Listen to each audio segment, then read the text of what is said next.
الحمدللہ رب العالمین الصلاۃ والسلام علی رسولہ الامین وآلہ واصحابہ اجمعین والعاقبۃ للمتقین۔ محترم خواتین و حضرات، السلام علیکم ورحمۃ اللہ وبرکاتہ۔ اعوذ باللہ من الشیطان الرجیم، بسم اللہ الرحمن الرحیم۔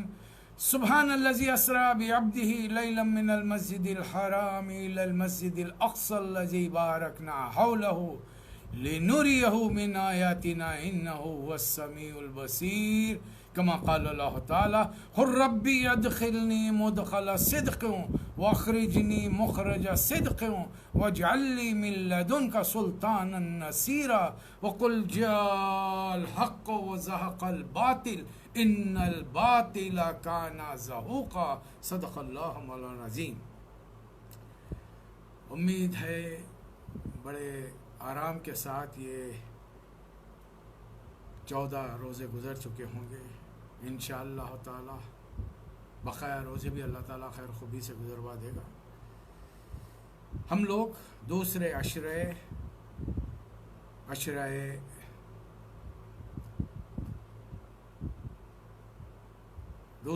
سے ہم گزر رہے ہیں، جو مغفرت کا عشرہ ہے۔ اللہ سے آپ بھی دعا کریں، میں بھی دعا کرتا ہوں کہ اللہ تعالی ہم سب کی مغفرت فرمائے، امت مسلمہ کی مغفرت فرمائے۔ آج کے پارے میں 2 سورے آ رہے ہیں اور دونوں بہت عام ہیں، دونوں میں 6 سال کا ڈیفرنس ہے۔ سورہ بنی اسرائیل نازل ہوا نبی کریم صلی اللہ علیہ وسلم کی مکی تبلیغی زندگی کے 12ویں سال، اور سورہ کہف نازل ہوا 6 سال۔ اس وقت کے حالات 6 سال کے ایسے تھے کہ نبی کریم صلی اللہ علیہ وسلم کو کچھ وقفے کے بعد میں ایک بڑے گروہ کو، مسلمانوں کے ایک بڑی تعداد کو ہجرت حبشہ ثانی کرنے کا حکم دینا پڑا۔ اس کے برخلاف سورہ بنی اسرائیل میں اللہ تعالیٰ نے نبی کریم صلی اللہ علیہ وسلم کو اشارتاً فرما دیا کہ آپ کو بھی ہجرت کرنی ہے، دعا شروع کر دی، وہ دعا جو ابھی میں نے آپ کے سامنے تلاوت کی ہے۔ قرآن مجید کی یہ وہ آیت سورہ جس میں پہلی ایک آیت میں اللہ تعالیٰ نے نبی کریم صلی اللہ علیہ وسلم کے مکے سے بیت المقدس تک کے سفر کا ذکر فرمایا، کسی اور چیز کا نہیں۔ اب کچھ حضرات کا، علماء کا خیال یہ ہے کہ سورہ نجم میں چند آیتیں آئی ہیں اور جس میں معراج النبی کا ذکر ہے، واللہ اعلم۔ اس لیے کہ سورہ نجم تقریباً 5ویں سال، نبوت کے 5ویں سال نازل ہوئی ہے۔ اب اس صورت میں چند آیتیں لے جا کر بعد میں ایڈ کر دینا سمجھ میں آنے والی بات ہے۔ بہرحال کیوں اللہ تعالیٰ نے صرف زمین کا ذکر فرمایا، آسمانوں کا نہیں؟ اس لیے کہ اس زمانے کی دنیا زمین سے چمٹی ہوئی تھی۔ 1,01,24,000 پیغمبروں کے امتی زمین سے چمٹے ہوئے تھے۔ چاند، تاروں، ستاروں، سورج کو دیکھ کر یہ خوش ہوتے تھے، ان کے بارے میں زیادہ غور و تفکر نہیں کرتے، بلکہ اندھے اعتقاد کے سبب انہیں سورج کو خدا بنا لیا، چاند کو خدا بنا لیا، تاروں کو اپنی تقدیر کا مالک بنا لیا، یہ کام کرتے رہتے۔ جبکہ حضور اکرم صلی اللہ علیہ وسلم کے دور میں جو شروعات ہوئی ہے دین کی، وہ علم سے، وہ یقرا، اور آنے والے دور میں انسان چاند پر کمندیں ڈالے گا، اس کے ستارے، اس کے راکٹس مریخ تک پہنچ رہے ہوں گے، ہو سکتا ہے پہلے آسمان کی حدوں تک پہنچ جائے، واللہ اعلم۔ تو اللہ تعالیٰ نے صرف زمین کا ذکر اس لیے کیا۔ ہم زمین کا ذکر کر رہے ہیں، ہم کر رہے ہیں ہمارے کلام میں اللہ سبحانہ و تعالیٰ، اور تمہیں یقین نہیں آ رہا۔ اگر محمد صلی اللہ علیہ وسلم اپنی زبان سے یہ کہنا شروع کر دیں کہ بھئی میں آسمانوں پر جا کے اللہ سے مل کے آؤں، تو تم کہاں مانو گے؟ زمین کے سفر کا تم نے مذاق، دل لگی ٹھٹا اڑایا ہے، تو آسمانوں کے سفر کے بارے میں تو تمہیں قطعی یقین نہیں ہوگا۔ لیکن ہر گزرنے والے وقت کے ساتھ زمانہ جب ترقی کر رہا ہے تو اب لوگوں کی سمجھ میں آ رہا ہے، ہاں دیز آر آل پاسبلٹیز، یہ سب امکانات ہیں۔ ہمیں کوئی چیز معلوم نہیں ہے تو اس کا مطلب یہ نہیں کہ ہم کچھ نہیں جانتے۔ کچھ ہوگا ہی نہیں کائنات میں، ایسا نہیں ہے۔ تو اللہ تعالیٰ نے پہلی آیت میں فرمایا کہ پاک ہے وہ جو لے گیا اپنے بندے کو ایک رات مسجد حرام سے دور کی اس مسجد تک۔ کون لے گیا؟ اللہ لے گیا۔ نبی صلی اللہ علیہ وسلم یہ فرماتے کہ میں گیا ہوں تو لوگ اعتراض کر سکتے تھے، اعتراض قابل قبول تھا۔ ہو سکتا ہے یہ سن کر صحابہ اکرام جو ایمان لائے ان کی بڑی تعداد کچھ شک و شبے میں مبتلا ہو جاتی، لیکن ایسا نہیں ہوا۔ اس لیے نہیں ہوا کہ نبی صلی اللہ علیہ وسلم نے یہ نہیں فرمایا کہ میں گیا ہوں، اللہ نے خود فرما دیا سبحان الذی، پاک ہے وہ ذات، اسرا بعبدی، جو لے گیا اپنے بندے کو مسجد حرام سے دور کی اس مسجد تک تاکہ اپنے بندے کو کچھ خاص نشانیوں کا مشاہدہ کرائے۔ بے شک وہ سننے والا ہے، دیکھنے والا ہے۔ اچھا، بڑی حیرانی کی بات ہے، نبی صلی اللہ علیہ وسلم کے سفر معراج کا ذکر چل رہا ہے، ایک آیت میں بات ختم، دوسری آیت سے گفتگو کا موضوع ہی بدل گیا۔ وَآتَيْنَا مُوسَى الْكِتَابَ وَجَعَلْنَا هُدًى لِبَنِي إِسْرَائِيلَ أَلَّا تَتَّخِذُوا مِن دُونِي وَكِيلًا۔ پڑھنے والا دنگ رہ جاتا ہے۔ یہ کلام محمد صلی اللہ علیہ وسلم کے ذریعے ان کے امتیوں کے لیے رہتی دنیا تک کے لیے آیا ہے۔ اس میں اس دین کی ایک ایک جزیات کے بارے میں اگر کھول کھول کر باتیں ہوتی تو یہ دوسری قوموں کی طرح یہ محمد صلی اللہ علیہ وسلم کے امتی فرقوں میں نہیں بٹتے۔ یہی بات اللہ تعالی ہم کو بتانا چاہ رہا ہے کہ فرقوں میں تم مت بٹو جیسے دوسری قومیں بٹی، اس لیے مثالیں ان قوموں کی دی گئی۔ لیکن ہم کیا کر رہے ہیں؟ ہم نے رسول اللہ صلی اللہ علیہ وسلم کی اس حدیث کو پکڑ لیا کہ رسول اللہ صلی اللہ علیہ وسلم نے فرمایا دوسری قوم 72 میں تھی، تم 73 بنو گے، تو ہم نے سمجھا کہ نہیں، یہ رسول اللہ صلی اللہ علیہ وسلم نے حکم دیا 73 بناؤ تم، لا حول ولا قوت الا باللہ۔ ارے منع کیا ہے نبی کریم صلی اللہ علیہ وسلم نے، من تفرق فلیس منا، جو تفرقہ ڈالے وہ ہم میں سے نہیں ہے، رسول اللہ صلی اللہ علیہ وسلم کا ارشاد ہے۔ اور اللہ تعالیٰ اس پیغمبر کا ذکر کر رہا ہے جس پیغمبر کو اللہ تعالیٰ نے شریعت والی اور نئی کتاب دی، ابراہیم علیہ السلام کی شریعت کو منسوخ کر دیا، 9 آیات بینات معجزے دیے، پھر بھی اس عظیم پیغمبر کی قوم اتنی ناکارہ نکلی کہ اللہ تعالیٰ نے آخر میں ٹھان لیا کہ اس کو تو محمد عربی صلی اللہ علیہ وسلم کی امت کے ہاتھوں سے جوتے مارے گا، اور آئے گا وہ وقت آئے انشاءاللہ۔ ان کو اس بات کا احساس ہے کہ وہ اسلام کے مقابلے میں کبھی نہیں جیت سکتی، لیکن اس کے باوجود شیطانیت کی حد ہے کہ وہ آخری حد تک جا کر اسلام کا مقابلہ کرنے کے لیے اللہ کے آخری رسول کا مقابلہ کرنے کے لیے تیار ہے۔ وہ تو تیار ہے، آپ اور میں کیا کر رہے ہیں؟ اسی لیے اللہ ان کا ذکر یہاں فرما رہا ہے اور پھر ہم کو خبردار کر رہا ہے۔ اس وقت محمد صلی اللہ علیہ وسلم کے نبوت کے دور میں جس سال میں بھی تم قدم رکھو، جس صدی میں بھی تم قدم رکھو، 21ویں صدی کا 20ویں صدی کا ذکر کر لیجئے یا 14ویں صدی کا ذکر کر لیجئے عربی اعتبار سے، اللہ فرما رہا ہے اس وقت زمین پر جو انسان پائے جاتے ہیں 700 کروڑ سے زیادہ، یہ کون ہیں؟ ذریۃ من حملنا مع نوح انہ کان عبدا شکورا۔ یہ تمام 700 کروڑ ان ایمان والوں کی اولاد ہیں جو نوح علیہ السلام کے ساتھ ایمان لا کر کشتی میں بیٹھے تھے، اللہ تعالیٰ نے ان کو بچا لیا تھا، ایمان والوں کی اولاد ہے۔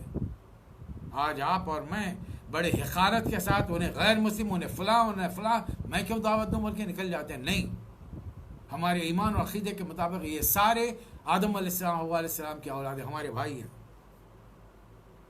ہم یہ تمام انسان ایک جوڑے سے پیدا ہوئے تھے، اور کل یہ ہے قیامت کے دن ہمارا دامن پکڑ کے کھڑے رہ جائیں گے۔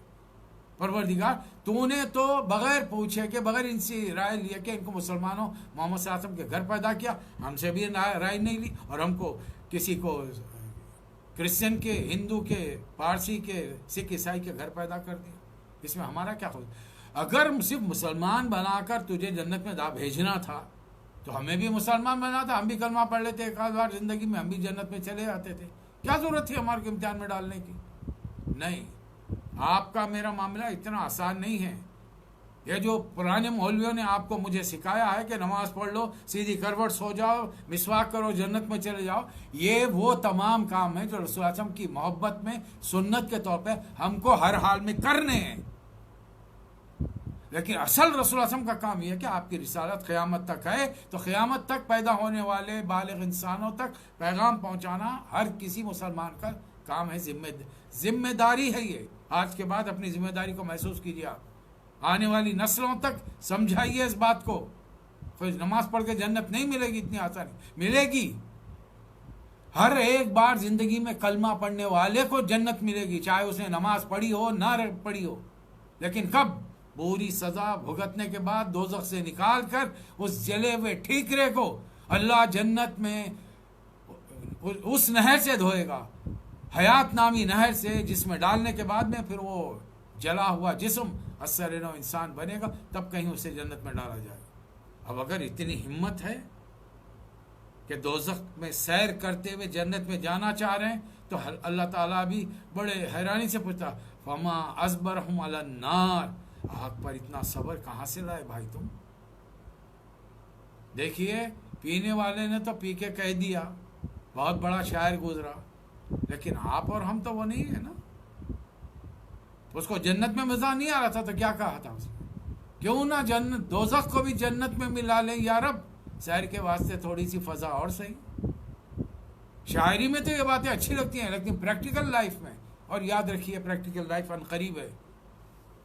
مرنا ہر کسی کو، کل نفس ذائقۃ الموت، ہر کسی کو مرنا ہے. میری دعا ہے مجھے چھوڑ کر آپ سب کو 100 سال کی عمر مل جائے، لیکن بات 100 سال کے بعد میں کیا ہوگا؟ ارے جانا ہے. ارے بھی یہ 100 سال لے کے کیا کریں گے؟ گھروں میں 1 مہینے سے بیٹھے ہوئے ہیں. خدا نخواستہ یہ اور اگر بڑھ جائے کیا کریں گے؟ گھروں میں بیٹھے بیٹھے پاگل ہو جائیں گے، نفسیاتی مریض بن جائیں گے.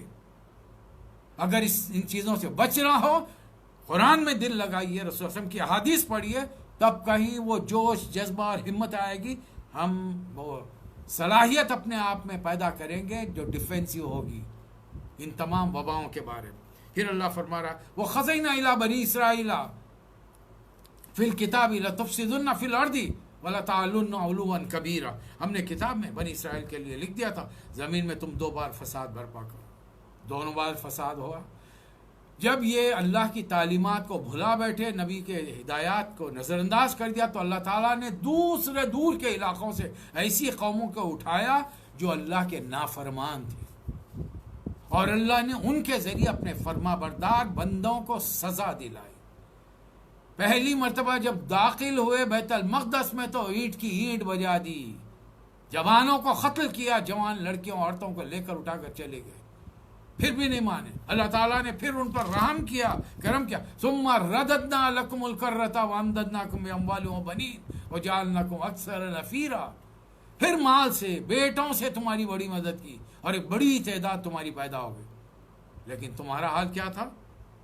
تم نے وہی اپنی ہٹ دھرمی بات. فَإِذَا جَاءَ وَعْدُ الْآخِرَةِ، پھر دوسرا وعدہ آ گیا. پھر دنیا داری میں بھول کر پڑھ کر تم نے خدا کو فراموش کر دیا. تو پھر کیا ہوا؟ وَلْيَدْخُلُوا كَمَا دَخَلُوا مَسْجِدًا وَلْيَدْخُلُوا الْمَسْجِدَ كَمَا دَخَلُوا أَوَّلَ مَرَّةٍ وَلِيُتَبِّرُوا مَا عَلَوْا تَتْبِيرًا. ایک ایک چیز کی اینٹ سے بیت المقدس کا جو ان کا شاہی عبادت خانہ تھا، ٹیمپل آف سولومن، زمین کے برابر کر دیا، اور ان کی جو مقدس صلیب تھی اسے اٹھا کر لے گئے. محمد صلی اللہ علیہ وسلم کے ذریعے اللہ تعالیٰ بنی اسرائیل کو آخری موقع دے. عسیٰ ربکم ان یرحمکم، ہو سکتا ہے تمہارا رب ابھی بھی تمہاری غلطیوں کو معاف کرے، لیکن یاد رکھ لو یہ آخری چانس ہے تمہارے لیے. وَإِنْ عُدْتُمْ عُدْنَا، اور اگر تم نے وہی حرکت کی ہم ویسی ہی سزا دیں گے، تم چھوڑیں گے نہیں تمہیں.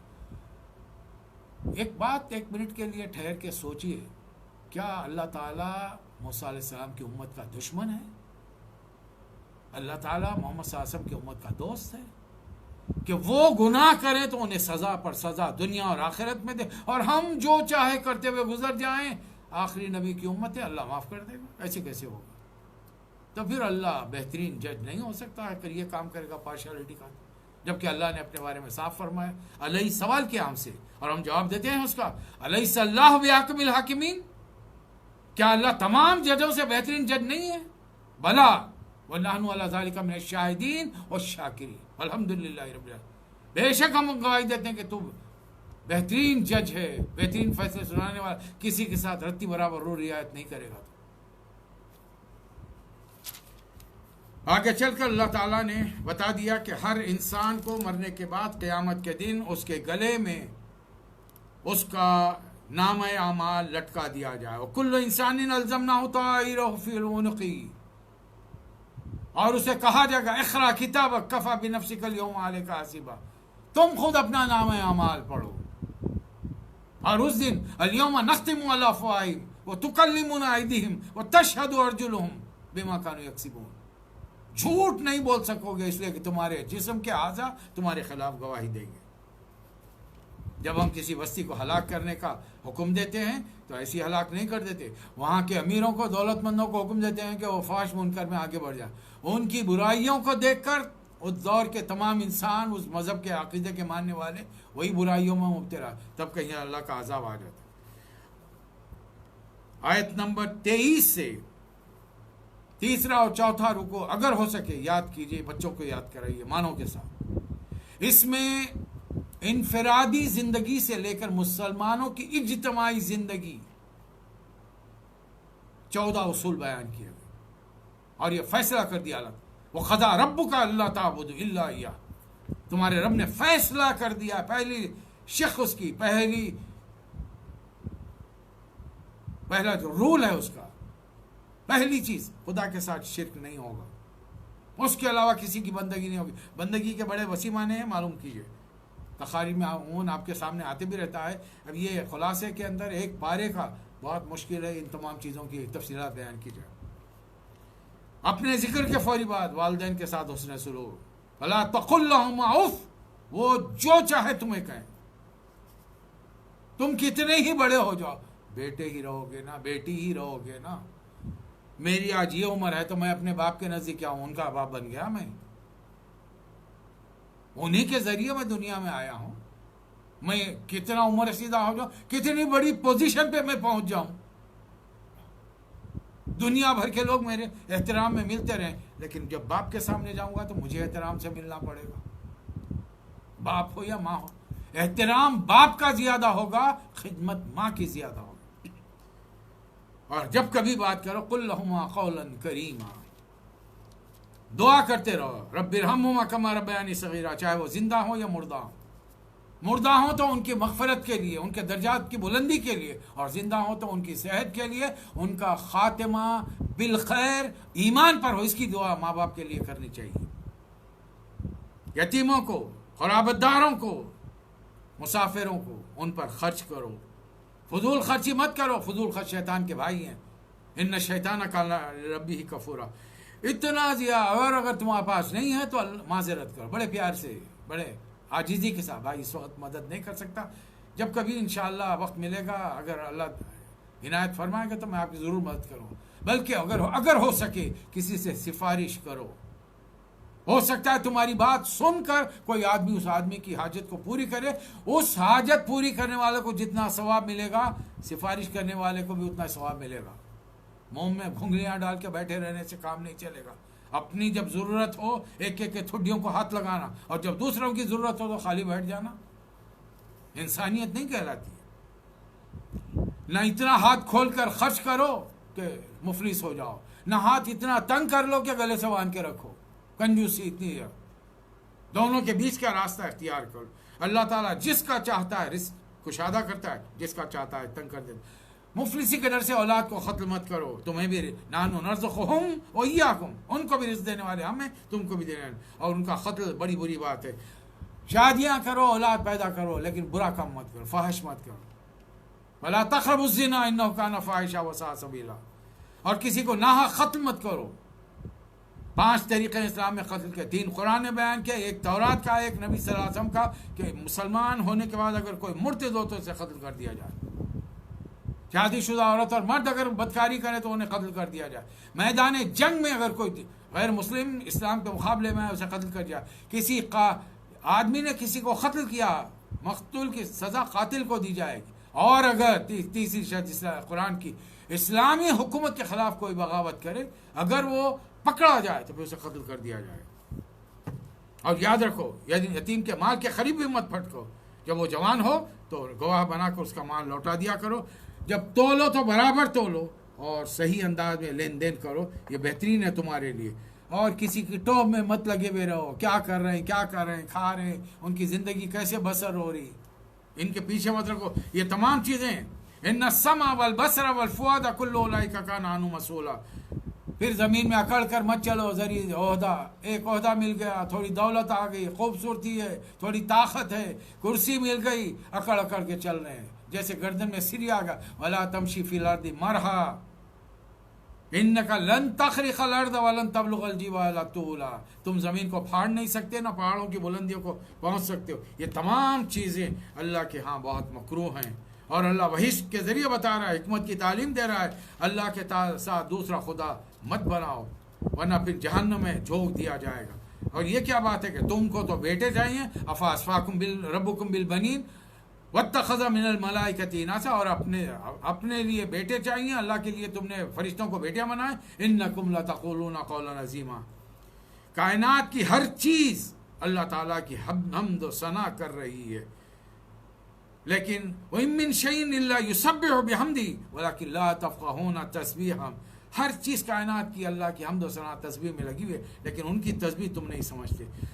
یقین مانو، قرآن اگر سچے دل سے، اخلاص کے ساتھ، پورے ایمان کے ساتھ اگر پڑھا جائے تو اللہ کا وعدہ ہے جالنا بینکا وبین الذین لا یؤمنون بالآخرۃ حجابا مستورا۔ جو لوگ قرآن کو نہیں مانتے ان کے اور ایمان لانے والوں کے بیچ میں اللہ پردہ ہے۔ دشمنی فوج، سامنے فوج کھڑی ہوئی، آپ نظر نہیں آئیں گے۔ اگر اللہ کو خالصتاً اللہ کا کلام اگر سمجھ کر ہم نے پڑھا اور اس کا ورد کیا، وہاں پر جب رسول اللہ صلی اللہ علیہ وسلم قرآن سناتے ہیں تو یہ نفرت سے منہ موڑ کر چلے آتے، حالانکہ وہ کان لگائے سنتے ہیں۔ ان کو اس بات پر شک ہے کہ جب مرنے کا آئزہ کننا عظامن و رفاتن انا لمبعوثون خلقا جدید، ہماری ہڈیاں گھل جائیں گی، ریزہ ریزہ ہو جائیں گے، جسم کے گوشت پوست کو کیڑے مکوڑے کھا لیں گے، کیا ہم دوبارہ جمع کیے جائیں گے؟ قل، کہہ دیجئے نبی صلی اللہ علیہ وسلم، کونوا حجارۃ و حدید، ارے تم مٹی میں ملنے کے بعد پتھر ہو جاؤ یا تم لوہا بن جاؤ، یا او خلقا مما یکبر فی صدورکم، یا تمہارے دماغوں میں، تمہارے سر میں کوئی اور سخت چیز کا نام ہے وہ بن جاؤ تم۔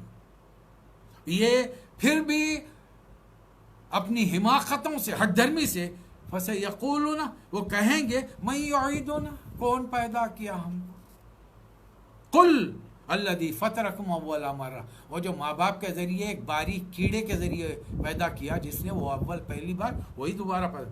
پھر بھی نہیں مانیں گے وہ۔ فَسَيُنْغِضُونَ إِلَيْكَ رُؤُوسَهُمْ، سر ہلا ہلا کے پوچھیں گے، یقول متى ہوا، کب ہوگا ایسا؟ جیسا کہ ہمارا دن ٹائم معلوم ہے ہمارے کو، قیامت کب آئے۔ قیامت کا علم اللہ تعالیٰ نے نہ جبریل کو دیا، نہ نبی کریم صلی اللہ علیہ وسلم کو دیا۔ رسول اللہ صلی اللہ علیہ وسلم سے لوگوں نے سوال کیا، یسألونک عن الساعۃ ایان مرساہا فیما انت من ذکرہا، اے نبی صلی اللہ علیہ وسلم اس کا آپ کا کیا تعلق ہے اس کا؟ الی ربک منتہا، اپنے رب کی طرف اسے موڑے، انما انت منذر من یخشاہا۔ اس کا علم کس کے پاس ہے؟ علمھا عند اللہ، یہ اللہ کے پاس ہے، آپ کے پاس نہیں۔ اور جب اللہ حکم دے گا اور کہہ دیے، بس اتنا کہہ دیے، قل عسیٰ ان یکون قریبا، بالکل قریب ہے۔ اور جس دن فرشتہ تیسرا سور پھونکے گا، یوم یدعوکم فتستجیبون بحمدہ وتظنون ان لبثتم الا قلیلا، اللہ کی حمد و ثنا کرتے ہوئے قبروں سے نکل کر آ جاؤ گے۔ میرے بندوں سے کہیے جب بات کرے اچھی بات کرے، ورنہ شیطان وسوسے ڈال کر ورغلاتا رہتا ہے۔ اور اے نبی صلی اللہ علیہ وسلم، آپ کا کام پہنچانا ہے، وما ارسلناک علیہم وکیلا، ان پر ہم نے آپ کو کوئی داروغہ بنا کر نہیں بھیجا ہے۔ کہ کچھ پیغمبروں کا یہاں پر ذکر ہے، آدم علیہ السلام کا اور ابلیس کا پھر ذکر کیا گیا۔ تو ابلیس نے اللہ سے وعدہ کیا ہے کہ پروردگار، میں ان کی اولاد کو بہکاؤں گا۔ کیا یہ اس قابل تھا؟ ارایتک الذی کرمت علیہ، یہ تو نے مجھ پر اس کو فضیلت دی ہے، اس پر مجھ پر پریفرنس دیا ہے۔ قیامت تک مجھے مہلت ہے، میں بتاؤں گا کہ آدم کی اولاد کے کتنے بڑے حصے کو میں بہلا پھسلا کر اپنے ساتھ دوزخ میں لے جاتا ہوں۔ اللہ تعالیٰ نے فرمایا کہ جس کو تو بہلا سکتا ہے بہلا لے، اور جو تیری پیروی کرے گا اس سے اور تجھ سے میں جہنم کو بھر دوں گا۔ پھر صاحب بتا دیا ان عبادی لیس لک علیہم سلطان، میرے بندوں پر تیرا زور نہیں چلے گا۔ یہ میرے بندے کون ہیں؟ ہم کس کے بندے کہلاتے ہیں؟ آپ اور میں اپنے آپ کو کس کا بندہ کہتے ہیں؟ اللہ کا بندہ، محمد صلی اللہ علیہ وسلم کا امتی۔ پھر اپنے پورے اعمال کا پورا ایک دن بیٹھ کے جائزہ لیجیے۔ اب آج کل کر کیا رہے ہیں؟ جس کی زندگی گزر چکی ہے، بیٹھے کاغذ قلم لے کر بیٹھے کہ اب تک کتنے فرمانبرداری کے کام ہوئے، عبادتیں کتنی پوری وقت پہ ادا ہوئی ہیں، اور کتنے نافرمانی کے کام ہوئے، اس کے خود بخود رجسٹر ہمارے ہاتھ میں آ جائے گا ہم نے کیا کیا ہے۔ اے نبی صلی اللہ علیہ وسلم، ان لوگوں نے آپ کو راستے سے ہٹانے کی بڑی کوشش کی ہے اور اس وحی سے دور کرنے کی جو ہم نے آپ کی طرف بھیجی ہے۔ اگر آپ اپنی طرف سے کوئی بات اگر اس میں کھڑ کے شامل کریں گے، یہ آپ کو اپنا دوست بنا لیں گے، لیکن ایسا نہیں ہے، آپ نہیں کریں گے اور ہم کرنے نہیں دیں گے۔ پھر اللہ تعالیٰ نبی کریم صلی اللہ علیہ وسلم کو حکم ذرا اقم الصلاۃ لدلوک الشمس الی غسق اللیل وقرآن الفجر ان قرآن الفجر کان مشہودا۔ اب یہاں پر جو بات آ رہی ہے وَمِنَ اللَّيْلِ فَتَهَجَّدْ بِهِ نَافِلَةً لَكَ عَسَىٰ أَن يَبْعَثَكَ رَبُّكَ مَقَامًا مَحْمُودًا۔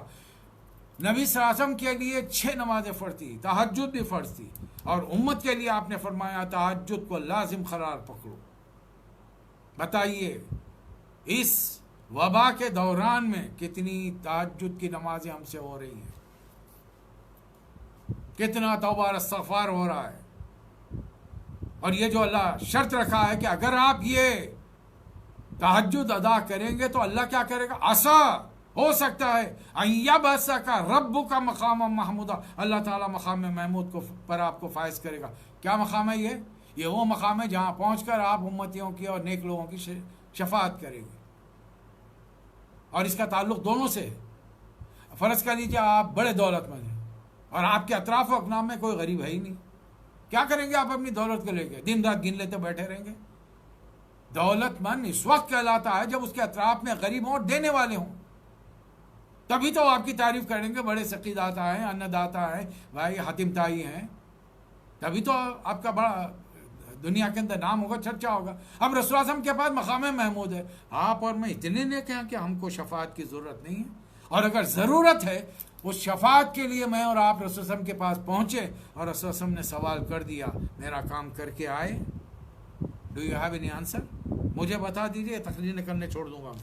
اللہ صاف فرما رہا ہے۔ پھر رسول اللہ صلی اللہ علیہ وسلم کو چونکہ معراج پر بلایا گیا تھا، معراج کے فوری بعد سورہ بنی اسرائیل، جسے عربی میں سورہ اسراء کہتے ہیں، پر نازل ہوا، ہجرت کی دعا سکھا دی گئی اور بتا دیا گیا کہ نبی کریم صلی اللہ علیہ وسلم جیسے خاتم النبیین رحمۃ اللہ علیہ بھی صرف زبانی تقریر اور خطبوں کے ذریعے، نصیحت کے ذریعے اس دین اسلام کو دنیا میں نافذ نہیں کر سکتے۔ یہ نافذ کرنے کے لیے آپ کو کیا کرنا پڑے گا؟ یہ دعا کیجئے، قل ربی ادخلنی مدخل صدق واخرجنی مخرج صدق واجعلنی من لدنک سلطانا نصیرا۔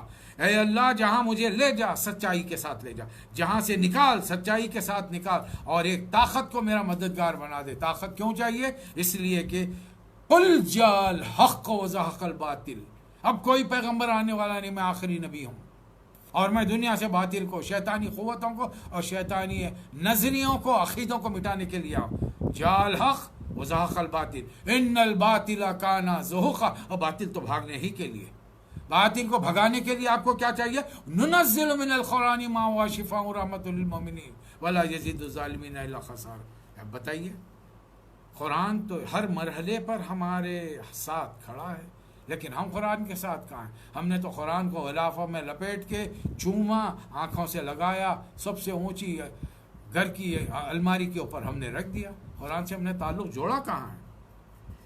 یہ لوگ آپ سے سوال کریں گے، یسألونک عن الروح، روح کیا ہوتی ہے؟ ان سے فرما دیجیے نبی صلی اللہ علیہ وسلم، قل الروح من امر ربی، اللہ کا ایک حکم ہے، وما اوتیتم من العلم الا قلیلا۔